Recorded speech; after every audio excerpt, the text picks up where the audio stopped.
I just want to welcome everybody. Let me have a look. We've got about 136 people who have tuned in at the moment. I'm sure more people will come on board.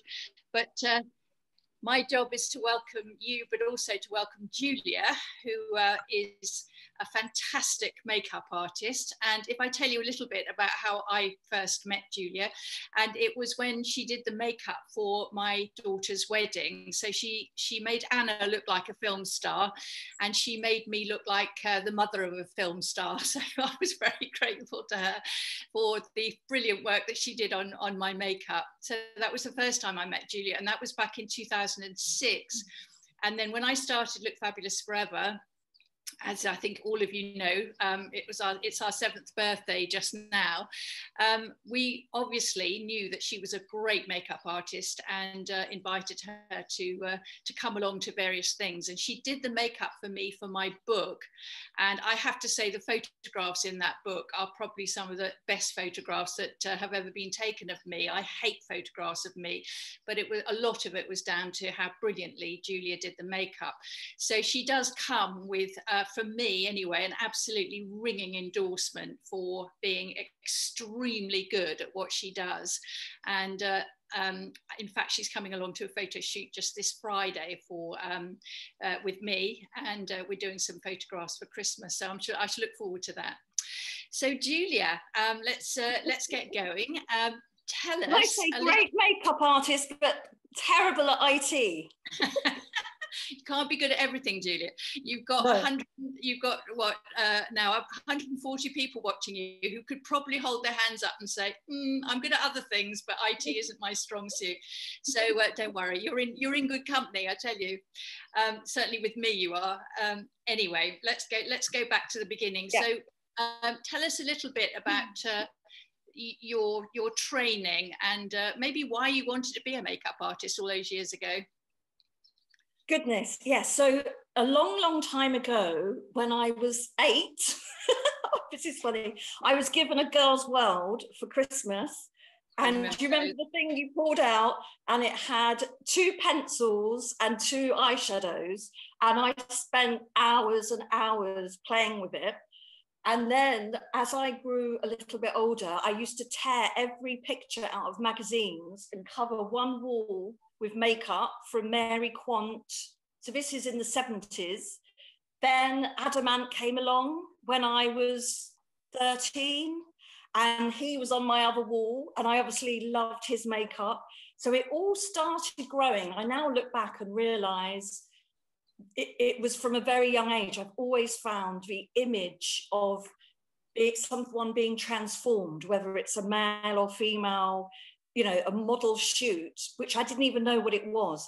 So when I applied to London College of Fashion, I first applied to do special effects, which I didn't get on. And I was 18 and I was very upset. Then I went back again and I didn't get in. I really persevered. Then when I was 21, I got accepted onto a brand new course called HND, Fashion Styling of Hair and Makeup. And that was where I realised this was actually a job. But there still wasn't a lot going on. This was in 1989. And I mean, my portfolio, I just done friends, done their makeup, stuck it in a book, you know, and this is where now there was probably 4 agents in London. In the 80s, I had a Mary Quant book that I used to look at all the time. And as opposed to now, where there's hundreds of agencies and millions of makeup artists, it's amazing how it's changed, and you can watch it online and everything. So. And you had an early experience at the London College of Fashion with Alexander McQueen, didn't you? Yes, so they used to encourage us to meet up with other, I think they were all the same college, the London Institute. So I went along to the Students' Bar in St Martin's to have a look at that bar, because obviously it was fantastic. It was all in Oxford Street and St Martin's. I can't remember where that was, but it wasn't far. And I bumped into Alexander McQueen, who said he was up for testing. So then we got some model agencies involved, and this is what you have to do to get it all going. And then this photographer said, come along, let's do some tests. And he got clothes from, where was he working? He was working at Brown's. Anyway, cutting a long story short, we did a few tests, great styling, great hair and makeup. And then you carry on as you do, trying to get established, left college. And then I phoned him up and his mum answered the phone. And I said, oh, I've got another test. Would he be interested? There's some rolls of film and a free foodie t-shirt. And she said, well, actually, he's doing his first show. And I'm sure he'd love you to come along and help. So I went along to the Bluebird garage in Fulham. And it was his first show where I was shaving. Do you remember the trousers that came right down? So I had to shave. So I watched this film the other day, and the guy, the model, this beautiful model, I had to shave right down and then put lots of concealer on it and then do this sort of I think it was based on the Scream, the makeup. And then I did 2 shows for him, and then he became very, very famous, and I sort of backed away. I found it all quite, it was amazing. I'm so pleased and proud of how, established, but he got really into high fashion. Yeah. Whereas I sort of backed away and went more the sort of advertising, still fashion, but not on such a sort of high level. It's very, very pressured. And well, I know for a fact that you did the makeup for the Duchess of Cornwall, Camilla, on her wedding day, which is quite an incredible claim to fame. And so what I'm really interested in is, first of all, how did you get that particular gig? And then I know you have virtually signed the Official Secrets Act, but there are things that you can tell us about that day and what happened. So let's start off with, how did you actually get to become Camilla's makeup artist and do her makeup on her wedding day?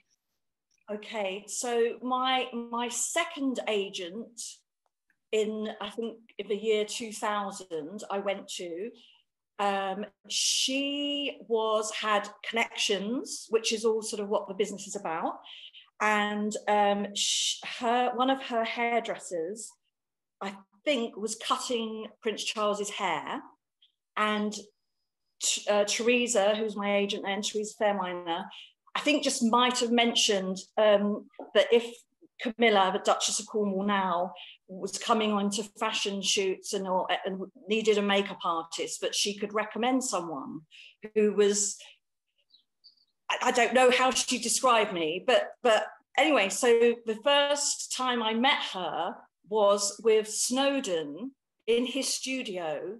We'd never met before.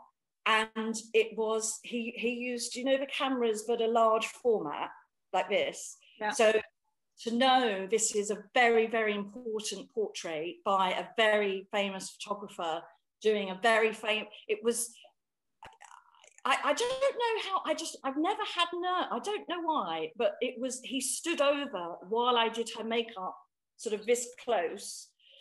And so I was trying to get to know her while we have Lord Snowden standing there, and I was obviously trying to work out if it was in black and white, you need to put on a little bit more makeup and blend it, and it was just amazing, because then I got a letter from Snowden and Camilla and from the lady from Vogue, I can't remember her name, all saying thank you because they loved it. And then I don't know when that was, but before the wedding, Camilla was sort of at things and do's and sort of on front covers. And I do her makeup when they were going somewhere, and then I'd come out the tube and there'd be her on the cover of the Evening Standard with the makeup I've just done. So it was all this sort of build up where I think it's, and I think because I could do her makeup very quick, once I do someone, you could sort of do it quite quickly. So I could do her quickly, and she obviously felt comfortable and liked the results of what I did. And then obviously, I'm looking here, because this is, you've said what's one of your highlights, so it's all combined, because buying the Telegraph with a picture of me, that's a very old picture, and this was a bit later on when we went to America. It was all sort of very amazing, and to sort of see your makeup as well close up on someone is very nice when it's in the papers. So you gradually got to know her, and she obviously got to trust and like what you did for her, so much so that on the one day when there were going to be millions of people looking at her, and she was going to be on television, and the whole thing was going to be splashed all over everywhere, she trusted you with her makeup. Now, I think we had a quick chat this morning. The day for you started at something like, well, you were there at 7 o'clock in the morning, is that right, at Clarence House? So tell us a little bit about how the day panned out for you. Yeah, so as you would on any wedding, you start early, and I got there and we started the base, have a cup of tea, have a little check on how everyone is, then carry on. And then because the wedding was at Windsor Castle, and you asked me about time, I have no idea about times, because when you're doing a job, you just sort of, you just go along with however it is, as long as you know with a wedding, but by a certain time, they have to be picture perfect sort of thing. So then the hairdresser and myself and whoever else was involved, we were in a car behind the Duchess of Cornwall, and we were police escorted to Windsor Castle, which is very exciting because we got there in about 18 minutes, and you see all the people standing on the side, and I think I was waving out the window. and then we got to one of the sort of very strong memories for me, which was beautiful, was arriving. So I'd been to Windsor Castle when I was on a school trip, so not for a long time, but to actually go inside, and the suite that she was getting ready in looked over the sort of arch where you drive right up. So I just remember trying to think, where am I going to put my makeup? And then just seeing the room and the view, and Philip Tracy's hat. I don't know if you remember, that lovely hat was in a big, beautiful gold box, open with all the jazz. It was just really wonderful. I mean, you obviously can't take photos, but it was just a wonderful sort of memory. And then we kept getting her ready, and then, I think they actually went off to the chapel first, didn't they? They did, yeah. To George's Chapel, and then we had the telly on with Trini and Susanna talking, doing something. Then they came back. Then it was the wedding in the, I'd love to sort of relive it because it's lots went on. And then I just kept looking at her on camera, which was bizarre, on live TV, to check that everything looked amazing and her makeup was perfect. And then when she went off, they said, "Oh, just follow us," and we were led to sit in. I don't know where they got. What was the name of where they got married? It was beautiful. I can't remember, Julia. No, I think it's St George's Chapel or somewhere. Yeah, but we were literally in the front row. So then we're sort of ushered in. Then you see the whole of the royal family arrive, and just having the Queen and the whole lot of them walk past. I mean, I'd only ever sort of met Camilla and Prince Charles. It was absolutely wonderful. And I was sat next to the chap, Prunella Scales' husband, who did a reading during the wedding. So it was amazing. And then I had a couple, and then afterwards in the reception, that was another. I just wanted to sit down. I guess it was around 6 o'clock. I wanted to just sit down with a cup of tea. I'm gonna have a little sip of like this. I just wanted to sit down with my cup of tea. But we all had to stand for the Queen's speech, and I was so close to her. And then I was looking at Stephen Fry and all these guests, and I did get my cup of tea. I just sat down to sort of take it all in and sat with Julie Cooper and her husband. Well, and said, I can't believe I've done her makeup and all I want to do is sit down and have a cup of tea. I can imagine it, because I would imagine that a day like that is just completely exhausting. You know, you start at the crack of dawn and you're on the go from 7 o'clock in the morning all the way through.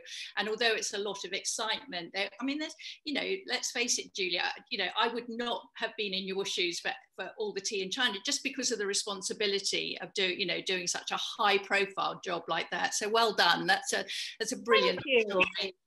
And you then accompanied them on tour. Let me ask you a few other questions around actually doing someone's makeup. When you approach a new job, a new face, you know, a face that you haven't seen before, what's the biggest challenge? What do you have, you know, what do you have to think about when you're doing a face, making up a face? I think, I mean, I'm looking at mine now, thinking the lighting. If someone's being photographed, because the light here, it's just gone all dark and the lighting now is terrible on my face. So if for instance, when we work on Friday, you'll have professional lighting. So that you need to think, if someone's being lit with natural light and it is a wedding, say, and people are going to look at someone quite closely, one wants to use foundation and all the sort of different concealers and highlighters, but to still look natural.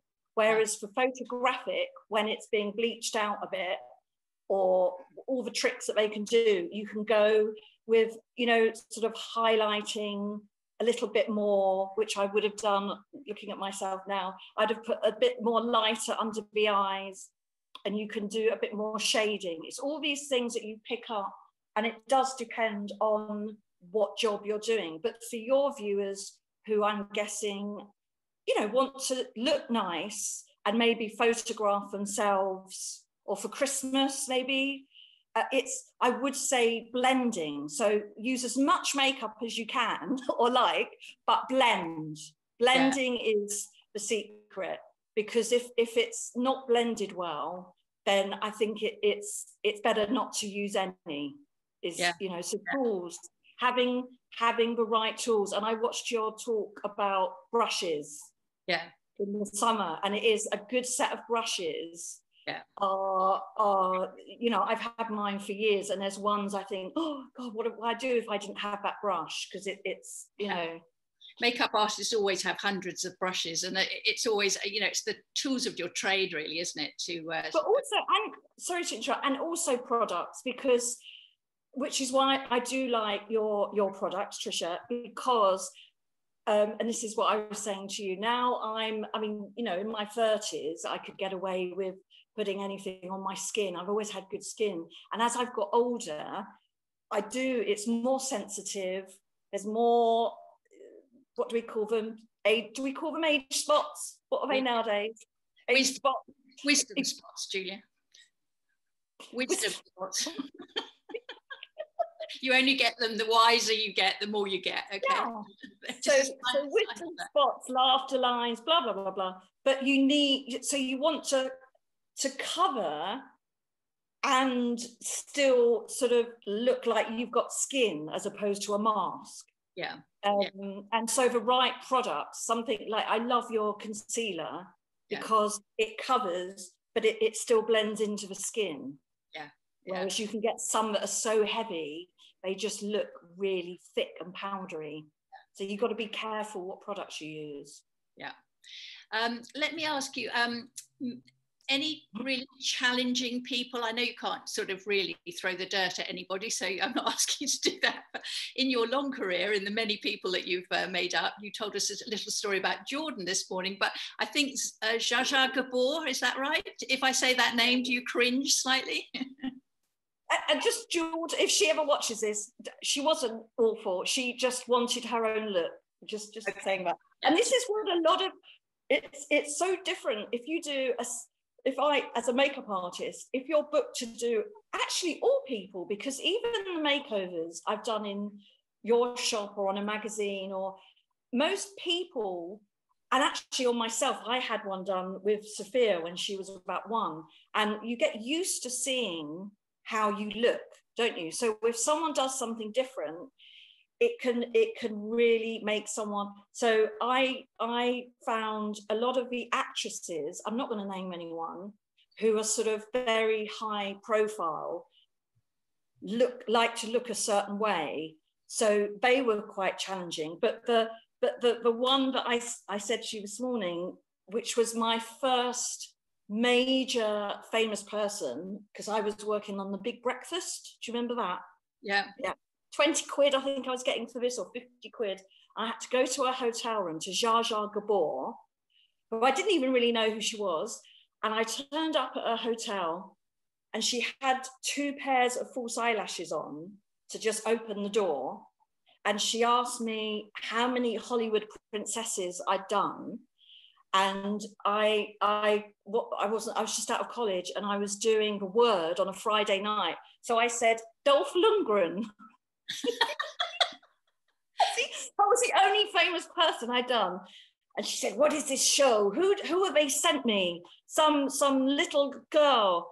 And I said, well, I'm sorry, it's me or nothing. And so she then, someone reminded me of this a few months ago doing an interview, because I completely forgot this. She made me, because I didn't have a big natural sponge, because she loves her body makeup. So she had a little slinky dress, and she wanted to be covered in body makeup, which was a special product that we got biked there. She made me get a cab to Boots. This was at 5 o'clock on New Year's Eve, to come back with this natural sponge, or she said she wouldn't do the show.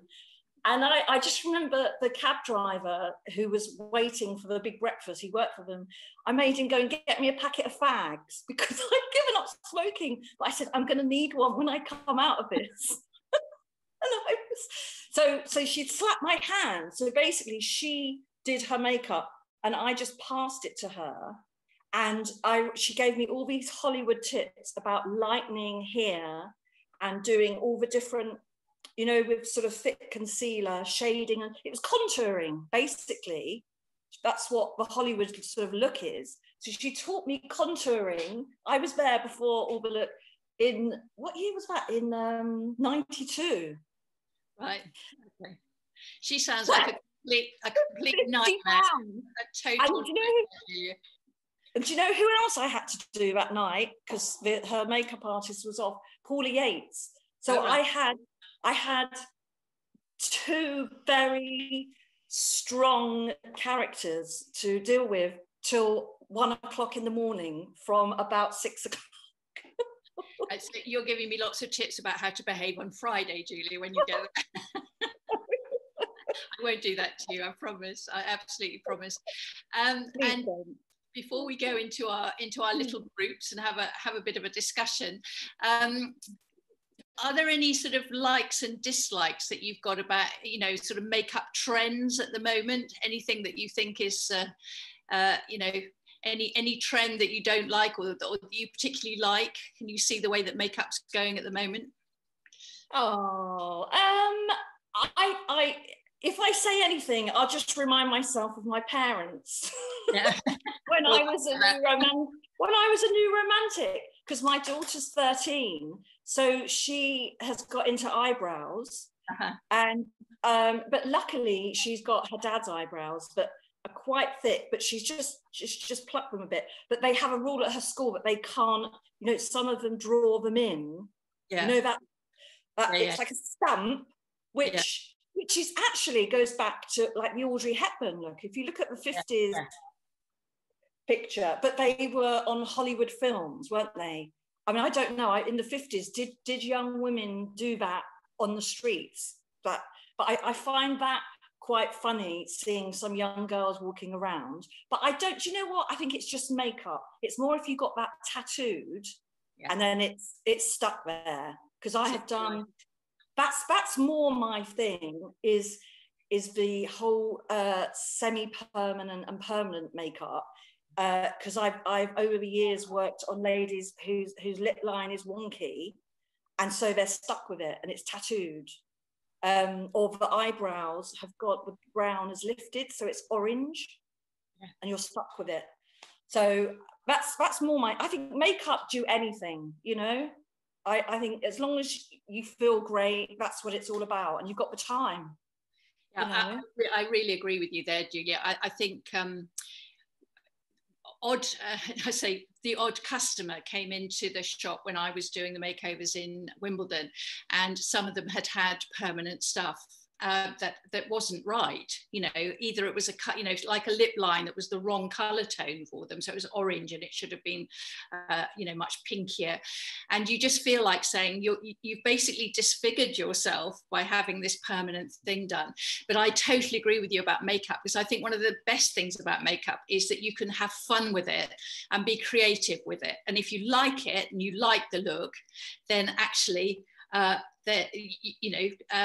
it's a fun thing to do. And if you don't like the look, you can take it off and start again, which is a really nice thing to do. So that's the aspect. You are the ultimate exponent, really, of the creativity, of the art of making people up, to transform them and make them look beautiful for photographs and all that kind of thing. I mean, you're absolutely brilliant at it.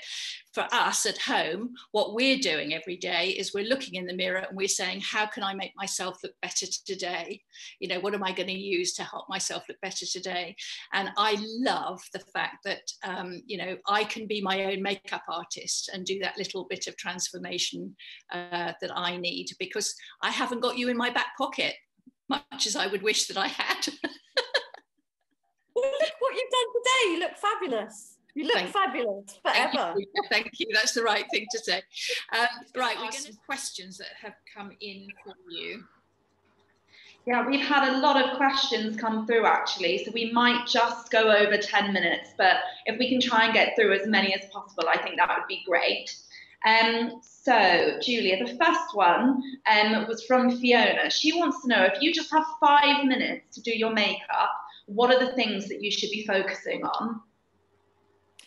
Ooh, I would say to make your skin an even skin tone. So a bit of concealer, a bit of foundation, concealer on the bits that need it. And then if that's looks good, then leave it. But if not, a bit of foundation, tiny bit of foundation, mascara and lippy. Okay, so they're your core. 5 minutes. But the mascara, I think, really opens up the eyes. And another, I mean, I could go on, but if you have eyebrows, like this is another thing with me, I've noticed now I'm 50 plus, my eyebrows have gone grey, like my hair. I think I'm blaming my kids, but anyway, so I have them tinted, which if you are short of time, rather than making up your eyebrows every day, to have them tinted, so you wake up and they're all done, but have a soft brown done. Okay. Yeah. So something relatively semi-permanent, just to help you as a base. Yeah. And that's it. And then a lip, would I say a lippy, something, or a bit of gloss or something. Okay, and a very similar question from Janice. She wants to know, obviously you're kind of what you would use within the 5 minutes, but what is the one thing that you would not be able to live without? Are we talking on makeup? Yeah, just makeup. I should have made that clear. I would say mascara for me at the moment. I think it depends. If you're someone who's very lucky with sort of full hair on and dark eyelashes, then you might think something else. If you had thin lips, it might be a lip liner. But for me, my eyelashes and eyebrows, I love to have a bit of definition. So mascara, I think. Okay. I think I would be with you on the mascara as well, definitely. So Anne would like to know, if you could choose any woman in the world to do their makeup, who would you choose? To do anyone's makeup? Yeah, so if you had to do someone's makeup for them, who would you like to do? Oh, it's a hard question, isn't it? I'm sorry. Can I come back to that? Yeah. Okay, we'll circle back around to that one. Sue, lots of people are actually asking about the photo shoot that we're having on Friday, and Sue wants to know whether at the photo shoot will you be using your own makeup for Tricia at the shoot, or will you be using Look Fabulous Forever product? Yeah, mostly I'd say 90% will be Look Fabulous Forever products, and depending on how the light is, which I was talking about earlier, then I have a studio-based makeup, which is the strong lighting. So that's the sort of the little tips of the trade. But it depends on what the lovely photographer Simon is doing, and on the light. What's the weather for Friday? I had a look earlier. I think it looks okay at the moment, so fingers crossed it holds out. Claire wants to know, what's the best thing that you can apply that would instantly improve an older face? So I know we just spoke about other products, but is there something in a product in particular that you think could instantly improve an older face? I think the skin, making your skin look glowy and healthy. So that doesn't mean applying loads of foundation. It could be, you know, in the Look Fab products, the what's it called, the see-through? The beauty balm. Beauty balm. Using like the #1 beauty balm to just, because especially English skin this time of year, I think everyone, I notice it, you have a sort of grayness because all the sun's going. Yeah. So to just have a glow to your skin is a really good tip to sort of make your skin look healthier and therefore younger. Yeah, that's a very good tip. And then a question from Libby. She's asked, do you have a tip for makeup moving from summer to autumn? So is there something that you would change in your routine? Is there a new product that you should be using? Any tips for that seasonal change of makeup? Okay, I would probably be using a little bit more. I find in winter, summertime, I think we all can look a little bit healthier and therefore need less makeup. So I think winter time, we just maybe a little bit more on the eyes, and a little bit, if you wear sort of stronger, you know, a lot of people, which I can do it myself, wear black, you know, that sort of, you've got black on now, haven't you? And it can wash you out, especially as we get older. So maybe a little bit more stronger lipstick and stronger eyes. Yeah, okay. Winter. Yeah, we've got so many questions. So what I will say is that I will send all these questions to you afterwards, and we'll make sure that we put all of the responses in Super Troopers. But if we just have the last 2 questions, someone would like to know whether you should use foundation or concealer first. What product should you start with? Okay, so this comes up a lot. Every makeup art, there's hundreds of us, thousands of us. Everyone has different techniques. Right. So I don't want to, because it's different, but I would say you start with a primer first, then you put on your foundation, and then you touch up, so say like under the eyes, age spots, with a concealer. Okay. And then another really good product that I love that Tricia does is the highlighting pen. So you can use that over the foundation on the sort of cheekbones to just catch, and that is another youthful look that we all love. Okay. Light, reflecting. Can I just come in there? Julia is absolutely agreed with me, which thank you, Julia, for agreeing with me. I find that if I put concealer on first, then for a start, when you put foundation on, somehow the concealer doesn't, you know, you can't, it doesn't work as well. So if you've got your foundation on first, then your concealer goes next, because you can really see where you need it. And you know, for me, it's always a question of how much do I need around here, and maybe a bit around here, and then age spots and things like that. So yes, I agree with Julia. There are, you know, it depends what you like to do, but I would always say foundation first, followed by concealer. And then just one final question before we circle back to whose makeup you would like to do the most. Someone has asked, do you have just 3 top tips? So just your top 3 things that you would advise anyone to do. Do you know the best, this is a little bit, you're thinking, oh, when I've done someone's makeup, if they look at themselves in the mirror and they're not smiling, it doesn't look the same as when someone smiles and is happy in themselves. It makes your makeup look amazing. So that is a really good tip, to be happy in what you have. That sounds a little bit like a hippie, because I am. And what was the question? 2, 3 tips? Yeah. Be happy. I